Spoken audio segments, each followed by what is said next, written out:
and she loved the Queen. I don't know, I might hurt myself by saying that the monarchists are going to like it. Some other people would, but she loved the Queen. Whenever the Queen was on television, she wanted to watch. And she would come back religiously. She'd come back to Scotland once a year with my sister Marianne, primarily, and sometimes my sister Elizabeth also. But they loved this part of the world. And, you know, we're talking about the Isle of Lewis. We're talking about serious Scotland. That's serious Scotland. There was no doubt about it. So yeah, it gives me a feeling. You know, it's different. You go to another country, you have no relationship to it. You get to like maybe the head of the country or something. But it's different when your mother was born here, Stornoway, right in Stornoway, a beautiful little place. So is there a better deal to be done? Is there a better deal to be done for Scotland, for whisky, for example? Because of your love of Scotland, is there a better trade deal to be done for Scottish businesses like whisky? Well, I assume when we do our trade deal overall, a lot of it comes to Scotland, I hope. Maybe all of it should go to Scotland. It's a very good deal for the whole United Kingdom. We've already achieved great things out of the deal, and we'll achieve even more as we work together. A lot of it is going to Scotland. I mean, I do know that, but I mean, we're dealing with the UK. But a lot of it comes to Scotland. And, you know, I was very particular. This is a part of the world I want to see thrive. It's going to thrive. Mr. President, back to Gaza. You talk about Hamas stealing food and stealing aid. What responsibility does Israel have for limiting aid to the region? And if I could ask a follow-up to the Prime Minister, what pressure can be put on Israel, and is that something that you and the United States could work on together? Israel has a lot of responsibility. They're hampered by the fact that you still have 20 hostages or so. And the people of Israel are very concerned about the 20 hostages. It's very interesting. You could say they could be more concerned about retribution than the 20 hostages, but they really want the 20 hostages to survive and live to make it. You know, many of the hostages came to my office, in the Oval Office, and I was amazed by, I would ask them the question, was there any sign of love? Was there any sign of, when you were a hostage and you have all of these people from Hamas around you, sometimes 100, sometimes 10, sometimes 2, but you're a hostage and you're being stored in a pipe. It's not even really, you know, a cave, or it's a pipe, a little pipe. And some said they didn't think they were going to make it because they were losing air. There wasn't enough air, and they'd open up the pipe just in time, but they didn't do it on purpose. They just happened to open it. They got lucky.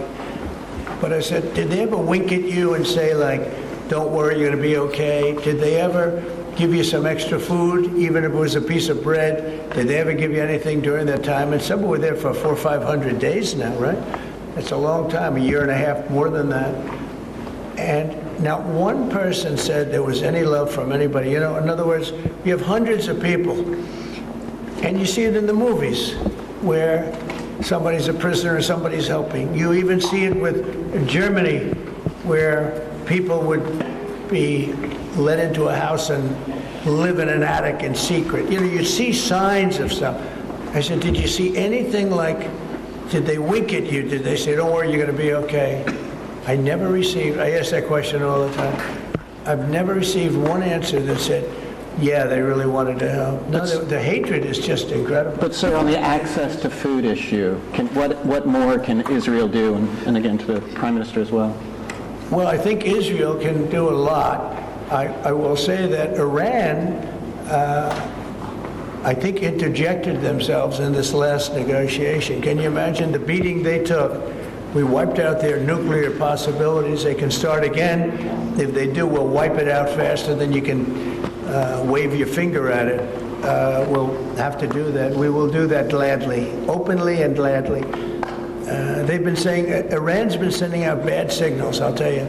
For a country that just got wiped out, they've been sending very bad signals. Scotland में अमरीकी सदर Donald Trump और बरतानवी वज़ीर-ए-आज़म sir के Starmer media से गुफ्तगू कर रहे हैं। डोनाल्ड ट्रंप का कहना है कि मैंने अब तक 6 बड़ी जंगों को रुकवाया। उनका मजीद कहना है कि एक बार फिर उनका मीडिया गुफ्तगू में पाक भारत जंग रुकवाने का जिक्र। आपको अपडेट कर रहे हैं, स्कॉटलैंड में अमरीकी सदर डोनाल्ड ट्रंप और बरतानवी वज़ीर-ए-आज़म सर के स्टॉर्मर मीडिया से गुफ्तगू कर रहे हैं।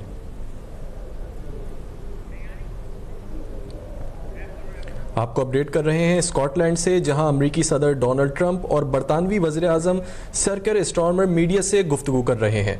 डोनाल्ड ट्रंप का कहना है कि मैंने अब तक 6 बड़ी जंगों को रुकवाया है, और अमेरिकी सदर का एक बार फिर मीडिया गुफ्तगू में पाक भारत जंग रुकवाने का जिक्र। एक बार फिर अपने नाज़रीन को बताएं, स्कॉटलैंड में अमेरिकी सदर डोनाल्ड ट्रंप और बरतानवी वज़ीर-ए-आज़म सर केयर स्टारमर की मीडिया से गुफ्तगू इस वक्त जारी है। Look at what they're seeing, and they know, and we know, that humanitarian aid needs to get in at speed, at volume. Yes, some can be airdropped, and we're working with others, with the US, with Jordan on that, but the bucks need to get in, because that's the only way you can get the volume in. And we do thank the President for the work he's done to try to get to a ceasefire, which we desperately need, but also to put aid in to the region. There needs to be much more of that. We need to galvanise other countries in support of getting that aid in.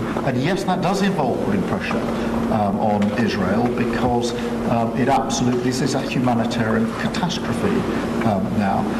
We also need to look at that situation, to what then happens in the event of a ceasefire, which is desperately needed. And that's why I'm really pleased that we're having a discussion about what a peace plan would look like after that, the component parts of that. And we have to be really clear at this point that Hamas can play absolutely no part in any future governance in Palestine, and and in Gaza, and it's really important that we're clear about what triggered this, who took the hostages, and out terrorist organisation. But I think today the focus has to be on getting that humanitarian aid in.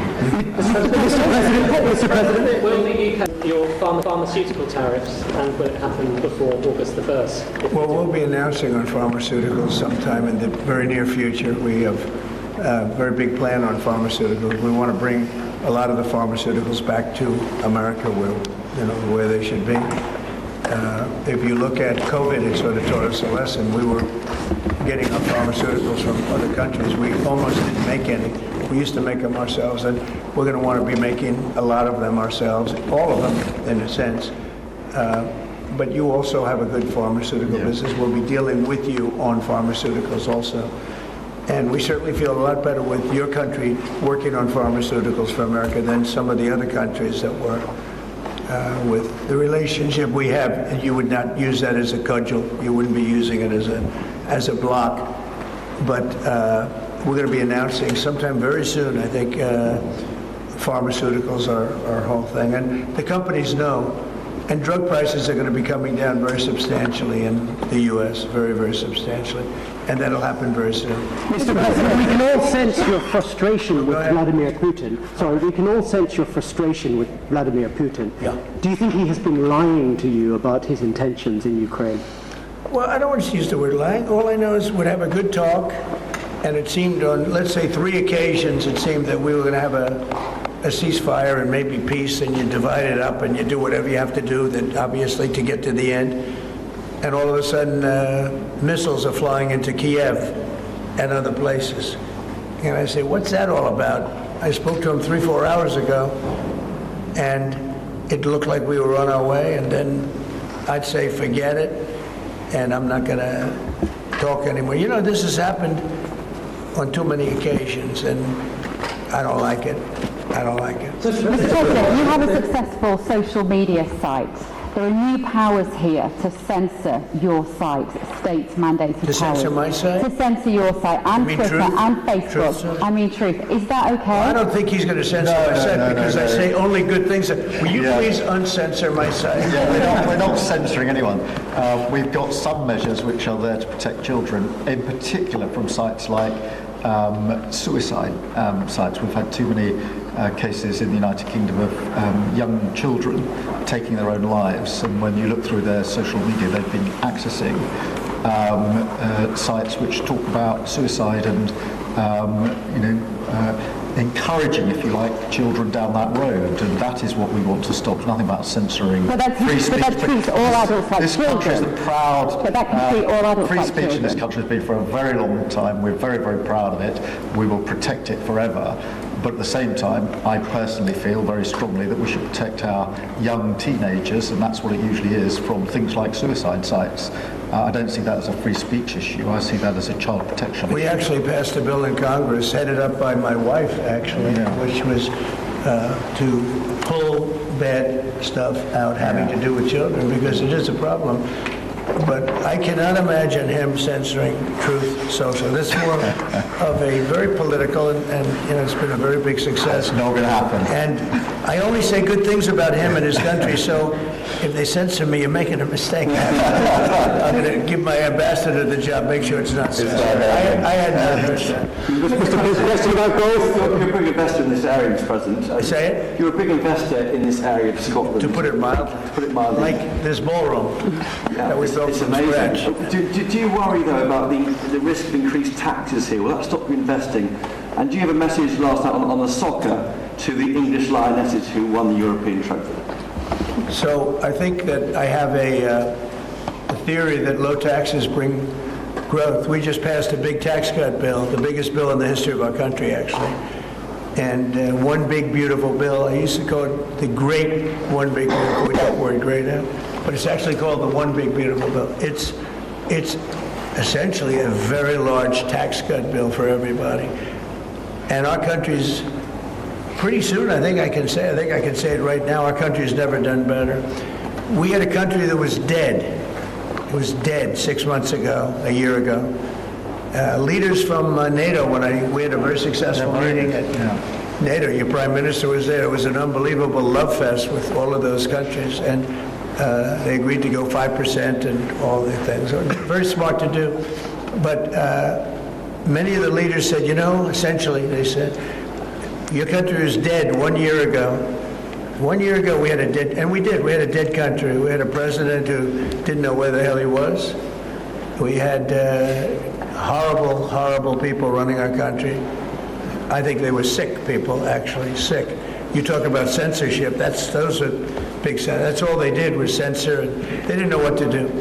And they had high taxes. They wanted more tax, total censorship, transgender for everybody, men playing in women's sports, everything bad they wanted, and they still do. That's what they still do. That's why they're down at 15% or something. I saw it today, the lowest that the other part of the Democrats have ever been. But no, I find that when you lower taxes, you get growth. I will say this area, and the Prime Minister hasn't been here very long, on all fairness. I think he'll be a tax cutter.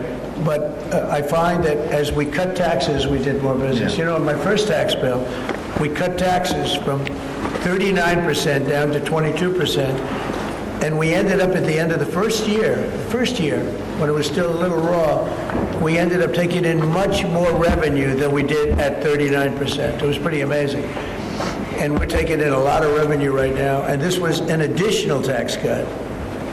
So I find, for whatever it's worth, tax cuts are very good. Mr. President, you moved up the deadline. It's now 10 or 12 days. Is the sanction the same that you're going to slap 100% tariff on anybody who does business with Russia? Or what's So what I'm doing is we're going to do secondary sanctions unless we make a deal, and we might make a deal. I don't know. You don't know. It's we've done so many peace deals. This is the one I started out with, and I know President Putin called me. He wanted to know if I could help him with Iran. I said, no, I don't need your help with Iran. I need your help with Russia. And so that's the one deal that continues to linger. And we're losing 5,000. They're losing. I'm not losing. You're not losing. But 5,000 Russian and Ukrainian kids a week are dying. And that's not mentioning the people that are dying also in towns where, he's lobbing missiles into certain towns like Kiev. And he's got to make a deal. It's too many people are dying. It's a really bloody war. And the 5 and now, they're really telling me that number is obsolete. It's like 7. That's terrible. So you have 7,000 Russian and Ukrainian soldiers dying every single week for no reason whatsoever. So you would think, based on common sense, you would think he'd want to make a deal. We'll find out. No communications publicly? Have you had any other community channels, conversations with the Russians? Reiterating this? In what? Reiterating this new pressure and deadline. We're going to have you're the press. I'm reiterating it to you. Yeah, I'd say 10 to 12 days. I'll announce it probably tonight or tomorrow. But there's no reason to wait. If you know what the answer is going to be, why wait? And it would be sanctions and maybe tariffs, secondary tariffs. You know what a secondary tariff is. And look, the Russian economy, I don't want to do that to Russia. I love the Russian people. They're great people. I don't want to do that to Russia, but this thing, they're losing a lot of Russians. They've lost 1 million Russians. And that's the, sons, that's the sons and daughters of Russian families. They leave the house, they go, bye mom, bye dad, and then they get blown away. And Ukrainian too. Look at Ukraine. It's a disaster what's happened there. But it continues to go on. As you know, we made a deal where the European Union is essentially involved, but it's NATO, and we're supplying weapons to NATO. NATO's now paying because the United States, because of Biden's in for $350 billion, the European nations are in for about $100 billion. Should be the opposite way, by the way, because we have a big ocean in between. Should be the opposite way. But I think that eventually something's going to happen. It should happen fast. So many people are dying. When I settled out with Congo and Rwanda, they lost almost 8 million people. And it just made so much sense. And if I didn't get involved, they wouldn't have done it. They weren't even thinking about settling it. It was just going on forever. And nobody could go into those territories because they'd get killed. They'd get killed. And now they have I hear it's a whole different ballgame. We settled it. This is one that should be settled. Russia, Ukraine. This is one that really should be settled. Mr. President, on Scotland, Mr. President, Scotland's First Minister has today set out his plans for a second referendum on Scottish independence. Can I get your reaction to that as someone with deep ties to Scotland? And, sorry, Mr. Prime Minister, can I also get your thoughts on that? If the SNP do win a majority at next year's election, then they have the right to hold a referendum, do they not? Well, I don't want to get involved in your politics. We got enough politics of our own. I will say that I predicted what was going to happen the last time. You remember? I was opening the first course over at Aberdeen, and I was over here, and at the same time, and they asked me that question. I made a prediction. It was the day before the vote, and I made it correct. I like to be correct, but I made a correct prediction. I don't know. I do say that when they made that deal, somebody said that it was, and I remember this very distinctly, I said, could they do this all the time? There was a little bit of a restriction, like 50 or 75 years before you could take another vote. Because, a country can't go through that too much. I don't know the First Minister, but I've heard great things about him. I've spoken to him. I hear very good things about him, and I'm meeting him today. So maybe I'll have a better opinion then. And let me answer that straightforwardly, because I believe in a stronger Scotland, in a better United Kingdom. And I think that at a time like this, when it's quite clear that there's uncertainty and volatility around the world, the strength of the United Kingdom together is very important for all four nations, very important for Scotland. And that should be our priority, that should be our focus, not on the politics, which feels like the politics of yesteryear now, at a time like this. And I think that the First Minister should probably focus more on his delivery in Scotland than on his constitutional issues, and we might have a better health service in Scotland. But at a time like this, I think the United Kingdom is always stronger as four nations. I think that's better for all four nations. I think that's how Scotland is stronger. Look at the deal that we've been able to do with the United States, a really important deal that we made just months ago. That is what the United Kingdom can do when we act as a powerful set of four nations together, and there are very many other examples. Mr. President, you toured the Federal Reserve last week, and they're set to meet this week. Do you think your visit has inspired a potential rate cut, or how do you see things shaping out this week? Well, it's interesting. I did tour it. I toured the building. Yes. And if you looked at this building, if you came here like 14, 15 years ago. We've had it a long time. It's been an honor to have Turnberry. But I was on much more opulent walls, ceilings, floors. We had to do this. And we did a very great job. I mean, you see how beautiful it is inside. Everything was saved, everything was preserved. We had ceilings that were in bad shape, they were falling down. You know, it was very old, wasn't properly maintained. Now it's brand new and beautiful, and we saved everything. If you really think here, you took a look and you were sort of commenting the coloring. Now this is a brand new building, but if you look outside, it's equally opulent and beautiful, and we didn't do that by spending, you know, hundreds of millions of dollars in surrounding a railing underneath the area that you're painting. I mean, I've never seen that. Brand new, beautiful plywood, very expensive, wrapped around a figurine or a railing to preserve it. But you don't have to do that. You can just wrap a cloth, they call it a blanket, and you don't even have to do that if you're careful when you're doing the ceiling.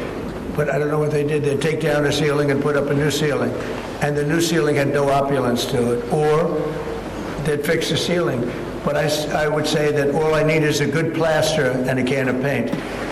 And, you know, they spent $3.9 billion, and I spent a lot of money too, but it's I'd say 3.8 billion less, you know, meaning I spent probably $100 million making this place incredible. And you were saying a lot of that was local trades. I used local trades. At the windows, I think, in the next room. I had local trades do a lot of this. We have the most opulent windows next door, and I had a choice. Do I take them out? And, you know, they've suffered through 125 years of storms. You have very big storms in this area. When you have a storm, you have a storm. And they made it, barely, but they were in bad shape. So I had some local people come up and we looked at them. You have some great craftsmen here, I think is what you're getting at. And they said, sir, honestly, they've had it. We can copy it and do it much better. And they did. If you take a look at the windows in the various dining rooms, they're magnificent. And then अभी subscribe करें ताकि कोई खबर रह न जाए।